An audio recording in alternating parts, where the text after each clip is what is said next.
Chinese बहू। हे भगवान, फिर से यह कोरोना नाम का राक्षस जाग गया। इस बार तो ड्रैगन के मुंह से मौत बरस रही है। सही बोल रही है माँ जी, मुझे तो अब शर्म ही आती है कि मैं चाइना से हूँ। न जाने क्या क्या खाती हैं, कैसी कैसी बीमारी फैलाती हैं। अरे बहू, लेकिन वहीं से तो तू भी आई है ना मेरी लाडो। तू तो अंडा भी नहीं खाती।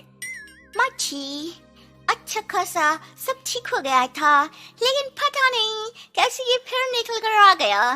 काश चाइना वालों को थोड़ी सी और अकल होती तो आज हम लोगों से अपने यूं जुदा ना हो रहे होते। कोरोना की नई लहर से देश में हो रही मौतों और घर में बंद रहने के कारण हमारी चाइनीज बहू बहुत दुखी होती है। उसे लगता है कि भारत में जो कुछ भी हो रहा है वो उसी के कारण हो रहा है। अब हमारी चाइनीज बहू परेशान सी रहने लगी। अरे क्या बात है मेरी चाइनीज गुड़िया, आज तू एक्सरसाइज नहीं करेगी? अरे ना तो तूने जूस पिया है। क्या हो गया लाडो? कुछ नहीं मम्मी जी, बस अच्छा नहीं लग रहा। लोग मर रहे हैं और मैं जूस पीऊं? माँ जी, चाइना से आई ये महामारी और मैं भी तो चाइना से ही आई ना। अरे अरे बेटा, ऐसा ना सोच।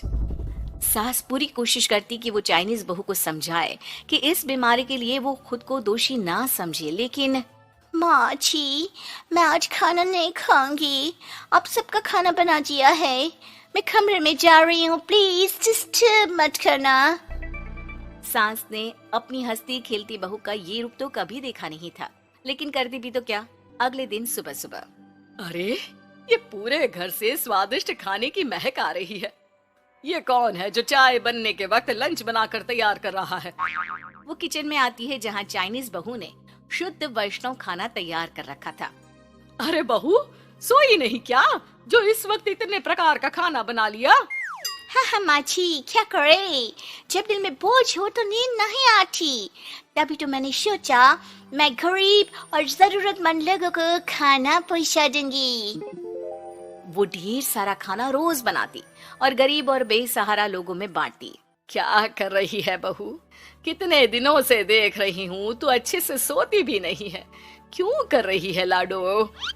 क्या करूं माँ जी, मेरे देश के लोग जीवन की लड़ाई लड़ रहे हैं और मैं सो जाऊं, मुझसे नहीं होता। एक दिन चाइनीज बहू पीपीटी किट पहनकर खड़ी होती है। अरे ये क्या बेटा, खाना देने जा रही है या लड़ाई लड़ने? माँ जी, मैं कुछ दिनों के लिए घर नहीं आऊंगी। मैंने सोचा है कि मैं घर से बाहर रहकर कोरोना के मरीजों की देखभाल करूंगी।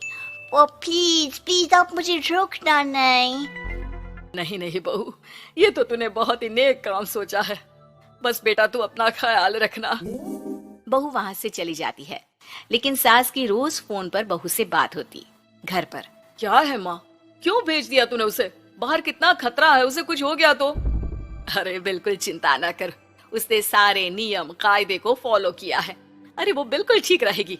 और अगर मैं उसे मना कर देती ना तो उसकी अंतरात्मा उसे सोने नहीं देती। तू तो सारा दिन घर से ऑफिस का काम करता, लेकिन मैंने देखा है उसे कितना परेशान रहती थी कुछ दिनों से। हाँ वो भी है।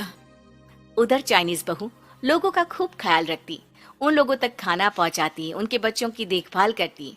एक दिन बहू अपनी सोशल साइट देख रही थी तो उसे दिखता है कि एक आदमी ने बच्चों की देखभाल के लिए पोस्ट डाली है। बहू उसे फोन करती है। मैं आपकी कोई मदद कर सकती हूँ, प्लीज बताओ। दूसरी तरफ से आवाज आती है।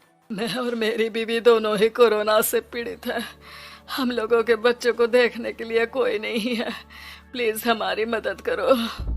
हाँ हाँ बिल्कुल, आप परेशान ना हो, मैं आ रही हूँ, मुझे आपका एड्रेस बताओ। वो आदमी बहू को पता लिखवाता है, वहाँ वो पहुँच जाती है। ओह, ये किसे बुला लिया आपने?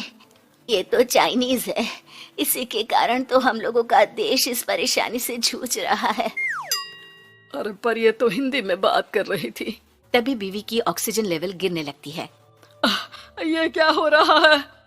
आप आप टेंशन क्यों ले रहे हैं? जल्दी से इन्हें अस्पताल लेकर जाइए। रुकिए, मैं आपको एक अस्पताल में बेड भी दिला देती हूँ। वो मेरे अंकल का अस्पताल है। चाइनीज बहू फोन पर बात करके उन लोगों को बेड दिलाती है, जहां पति की भी तबीयत खराब हो जाती है और दोनों को बेड दिलाकर बहू घर में बच्चों की पूरी देखभाल करती है। सास का बहू पर फोन आता है। अरे मेरी चाइनीज गुड़िया, कैसी है रे तू? अरे माँ, पीछे की गली में ही हूँ मैं। वो खालिया लोग है ना, उन दोनों हस्बैंड वाइफ को कोरोना हो गया था।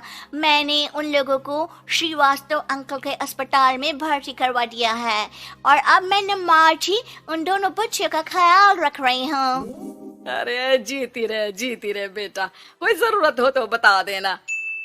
नहीं नहीं माँ जी, सब कंट्रोल में है। बस इन बच्चों के माँ बाप ठीक होकर घर आ जाए। अच्छा माँ, इन लोगों के घर का फोन बज रहा है, मैं आपको थोड़ी देर बाद कॉल करती हूँ। लैंडलाइन में घर के मालिक का फोन था। हम लोगों की जिंदगी का कोई भरोसा नहीं है।